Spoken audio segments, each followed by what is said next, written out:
Hello, ketemu lagi bareng gue Riko. Jadi, kalian kan kalau misalkan gue live itu tuh sering adain Rik Talk. Nah, gue pikir gue pengen bikin Rik Talk sesi tappingnya. Jadi video ini tuh nggak akan banyak editing, jadi kalian nggak perlu liatin visualnya. Kalian mau dengerin sambil boken, sambil tidur, nggak mungkin bisa denger ya sambil tidur ya. Sambil makan, lagi kerja atau apapun, silahkan. Karena gue bakal nyantai juga ngobrolnya di sini. Dan untuk yang pertama, episode TikTok yang pertama ini, gue akan bahas soal introvert dan extrovert. Jadi itu kan belakangan kayaknya soal pengklasifikasian introvert dan extrovert itu tuh makin marak lah. Semua orang tuh kayak ada yang bangga jadi introvert, ada yang bangga jadi extrovert gitu. Dan kadang di luar kebanggaan itu seringkali itu dijadiin alasan. Maksudnya tuh kayak gini, kadang tuh suka dijadiin pembelaan diri. Kayak misalkan, iya gue mah nggak bisa public speaking karena gue introvert gitu, atau aduh gue tuh gimana ya nggak bisa hemat nih, gue harus selalu ke kafe ketemu temen kopdar karena gue extrovert, kalau di rumah nanti gue stres. Nah, lama-lama kalau gue ngelihat fenomena itu mulai jengah dan rasanya nggak sehat, karena ya balik lagi tadi, kita tuh kadang make teori-teori itu sebagai alasan aja. Karena dulu pun gue sempet sih ada di satu titik dimana gue tuh menjadikan introvert gue tuh sebagai pembelaan diri.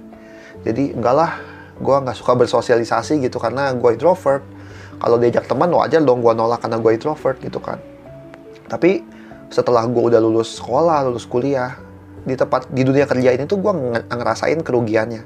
Yaitu sesimpel temen gue jadi nggak terlalu banyak. Mungkin banyak, tapi kan maksudnya sebanyak-banyaknya teman pasti akan terkuras. Maksudnya kalau misalkan kita udah sibuk gitu, paling cuma berapa orang sih yang bisa selalu kalau kita ajak dia mengatakan iya gitu kan. Akhirnya gue merasakan dampak negatif dari gue yang sok eksklusif ketika bilang diri gue introvert dan gue nggak mau bersosialisasi gitu. Dan mungkin sebaliknya untuk teman-teman extrovert. Nah, jadi yang sekarang gue terapin, kayaknya tetap penting kalian tahu kalian tuh tipenya introvert atau extrovert, tapi justru bukan untuk pembelaan diri, tapi untuk menanggulangi masalah yang akan datang ke hadapan kalian.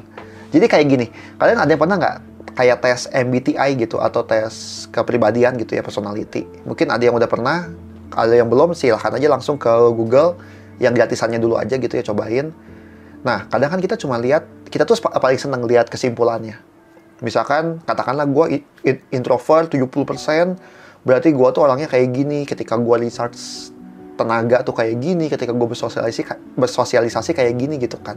Karena basically, gue lupa teorinya apa, tapi manusia tuh senang untuk mengait-ngaitan sesuatu dengan diri dia. Makanya kadang tuh kita sama zodiak juga merasa, wah ini gue banget ya, ini Cancer gue banget, ini gue banget gitu.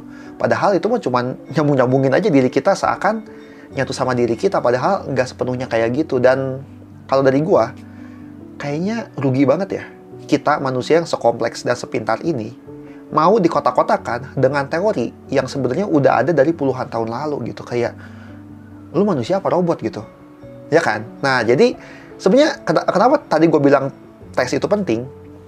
Kalau dari gua sekarang, jangan lihat hasilnya, tapi lihat pertanyaan selama kita tesnya. Itu menarik banget.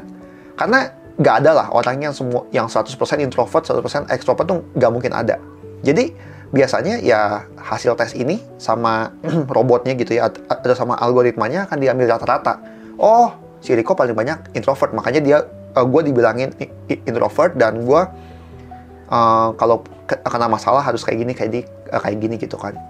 Tapi kalau kita perhatiin di pertanyaannya itu sangat spesifik loh. Misalkan, ketika lo seharian, seminggu full keluar dan lo merasa capek, apa yang akan lo lakukan gitu? Nah, baru kita isi gitu. Atau misalkan ketika lo ketemu masalah, atau ketika lu bekerja, lu lebih senang dalam kondisi ramai atau sepi gitu. Dan kita akan isi kan biasanya itu metriknya ya, kayak setuju banget atau enggak banget, atau di tengah-tengah gitu. Nah, ketika kita paham nih satu pertanyaannya, misalkan kayak gini ya, bentar, gua nyontek bentar. Nih, misalkan lu umumnya akan stay calm di bawah pressure gitu, di bawah tekanan. Apakah lu iya atau tidak gitu kan? Misalkan saat itu kita bilang iya. Terus ada lagi pertanyaan yang bilang, saat kita berada di keramaian, kita akan merasa tenang atau tidak. Kita tinggal jawab iya dan tidak gitu kan. Kadang jawabannya pun agak kontradiksi. Misalkan nih, katakanlah gue introvert. Gue bilang ketika dalam keramaian, gue bilang gue tenang. Karena gue senang bersosialisasi misalkan. Tapi ketika ditanya, ada pertanyaan, lu lebih milih bekerja bersama orang banyak di kantor apa di kamar? Terus gue jawabnya di kamar. Kan itu kontradiksi ya. Yang satu jawaban gue kayaknya extrovert banget, yang satu introvert banget. Nah, itulah yang tadi poin gue bilang, kalian perhatiin pertanyaannya aja. Ya mungkin kalian emang tetap nyaman kalau kalian bersosialisasi, tapi kalau bekerja kalian pengen sendiri. Walaupun secara teori itu berseberangan, yang satu extro, yang satu intro, so what gitu. Kalau emang itu yang kalian nyaman, ya just do it gitu. Jadi jangan sampai kayak gini. Kalian cuma lihat ujungnya doang, wah gue introvert nih, berarti gue nggak akan nyaman kalau gue bareng keramaian buat main gitu. Gue pikir kitanya yang rugi sendiri sih. Karena kan jadinya kita tuh membohongi diri kita sendiri dengan teori. Ya kalau emang lu nyaman main bersama puluhan orang sekaligus gitu ya katakan, ya mainlah. Tapi kalau emang lu bekerja senangnya sendiri, ya lakukanlah sendiri. Jadi kan lu jadi dapat semuanya. Kita jadi dapat yang dimana kita nyaman terlepas dari teori gitu. Jadi makanya kalau tes itu bagus, tapi liatin setiap pertanyaannya. Karena ya tadi semakin kita mengenal diri kita, semakin kita tuh tahu ketika ada masalah harus beresinnya gimana. Jadi tuh gue pernah dengar juga dari teman gue, dan gue kayak baru sadar sendiri. Dia tuh bilang ke gue, oh ya mungkin karena lu tuh udah tahu cara ngatasin diri lu. Jadi lu bisa menjaga emosi lu. Jadi konteksnya tuh kayak gini. Waktu itu tuh kan sempet main sama anak-anak kok bisa ke Bali gitu kan. Buat gue sangat exhausting banget. Kalau harus dari pagi sampai malam setiap hari naik bus terus ke tempat wisata gitu. Makanya di hari ketiga gue memilih untuk stay di hotel. Dan gue se-happy itu gitu. Dan malamnya gue baru join untuk makan malam, itu pun gue ikut pergi sendiri gitu ya, gue nyusul mereka. Tapi seharian itu gue sama sekali tidak merasakan bete. Bayangin nih, gue tuh nggak ngerti cara men-treat diri gue sendiri untuk recharge ataupun untuk ngembaliin mood. Gue ya udahlah gue ikut lah, mungkin ini mah gue lagi bad mood aja. Nggak mungkin sih, masa gue nggak ikut teman-teman gue sih yang main gitu. Jadi merasa missing out kalau misalkan gue nggak ikut. Terus gue paksain ikut, dan ya mungkin sepanjang seminggu di Bali gue akan jadi bete gitu. Tapi kan ketika kita tahu cara nanganin diri kita tuh ngerti apa yang harus dikorbankan. Saat itu gue mau ngorbankan, gak main sama anak-anak kok bisa ke salah satu tempat wisata gitu kan. Dan gue milih stay di hotel. Tapi ya jadinya kan gue happy gitu. Walaupun gue tidak datang ke tempat wisata itu, yang gue juga sampai sekarang tuh belum pernah ke sana. Tapi gue tidak merasakan rugi. Nah, itulah pentingnya. Makanya kan kadang kita suka nggak sih, coba diingat-ingat lagi main nih, atau lagi kerja, atau lagi apapun, tiba-tiba tuh bete, mood tiba-tiba down gitu. Nah itu mungkin kita nggak paham cara badan atau pikiran kita bekerja, dan kita nggak tahu solusinya kayak apa gitu. Makanya itu pun walaupun gue masih banyak mengalami yang namanya burnout ya, karena menurut gue itu pun sama kasusnya.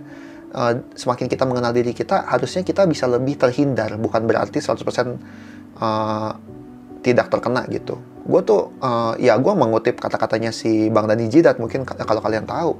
Dia tuh kan suka bilang juga ke gue gitu, kalau gue curhat ke dia di Discord, intinya kan hidup itu tuh lari maraton, bukan sprint 100 meter yang langsung kelar gitu kan. Artinya tuh lu harus ngerem diri lu, jangan di-push terus gitu kan. Makanya gue tuh kalau weekend ya, sekalipun nggak ada kegiatan di luar, kayak hari ini nih, gue syuting di hari Minggu, gue tuh baru pulang. Habis dari gereja, gue ke mall sendirian, dengan muter-muter sendiri. Tujuannya apa? Iya, gue perlu bersosialisasi itu. Sebenarnya gue sendiri sih itu, gue nggak terlalu bersosialisasi ya. Tapi gue tuh turun ke jalan, gue lepas dari yang namanya pergadgetan, dunia internet tuh gue lepas.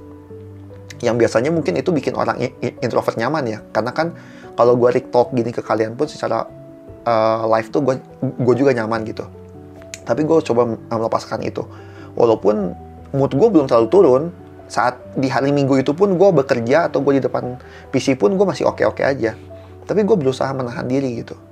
Karena gue tuh merasa gue harus nge-recharge. Nah aneh kan, gue introvert kok gue nge-recharge-nya keluar gitu. Ya karena balik lagi, gue nggak mau terkotak-kotakan oleh teori, dan ya gue tahu ketika gue pergi keluar itu, walaupun tidak bertemu teman gitu ya, gue jalan-jalan sendiri, itu merecharge diri gue. Dan nanti ketika besok di hari Senin gue bekerja tuh akan lebih mood ketimbang hari ini gue terus di depan komputer, sekalipun main game gitu tetap feel-nya beda gitu. Nah jadi gitu. Jadi ya kalau ngomong kesimpulan, jangan ada lagi alasan gue introvert jadi gue nggak bisa public speaking, gue extrovert jadi gue nggak bisa peka sama orang gitu kan. Itu alasan yang ya pembelaan diri doang sih. Ya karena kan gue juga orangnya gagap dulu kan, gue pernah bikin video tentang public speaking karena gue bisa ngomong secepat ini, selancar ini di depan kalian gitu kan. Itu sesuatu yang agak kontradiksi nggak sih? Jadi ya gitulah, ini berapa menit ya? Tapi ya mungkin gue bakal bikin-bikin kayak gini lagi, karena tujuan juga gue kadang suka malas ngedit, enggak lah. Tapi kan ya banyak juga kerjaan yang gue bikin, tapi gue pengen tetap juga bikin konten.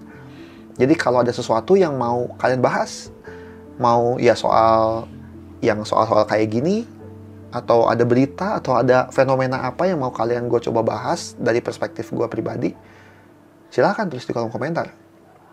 Nanti kita ya bikin Rick Talk gini buat menemani kalian sambil boker. Siapa tahu kan pas dengerin si Riko, wah, ususnya langsung gerakan peristaltiknya semakin cepat dan bokernya lancar. Gila, jadi jorok gitu ya.